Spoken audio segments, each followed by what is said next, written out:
What's up mga kaluma? So, alam ko nagtataka kayo o mapapatanong kayo sa inyong isipan kung bakit ba kaluma ang tawag ko.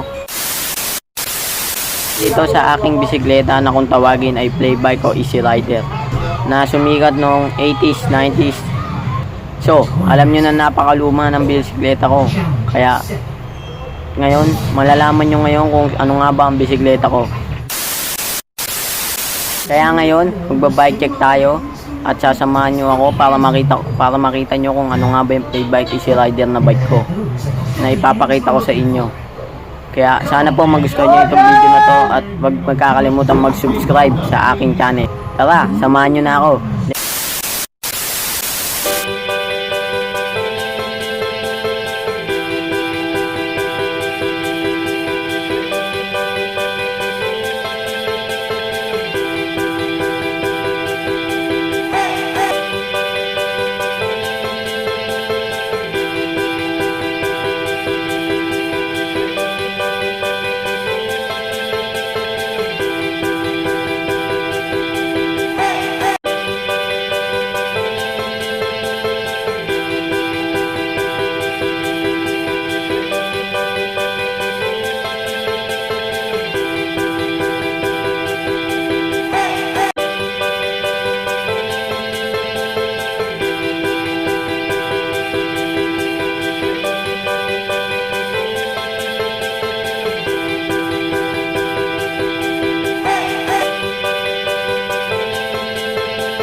So ayun nga no mga kaluma, nakita nyo na ang aking bike at nakapag-bike check na rin tayo kung ano nga ba yung mga nakalagay sa bike ko.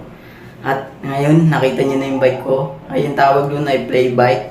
Kaya sana mag-comment kayo below para ma-upgrade ko pa yung bike ko kung ano ba yung mga maganda pang ilagay sa kanya. Masuportahan nyo ako sa aking unang vlog, sana nagustuhan nyo. Please like, share, and subscribe. Peace out.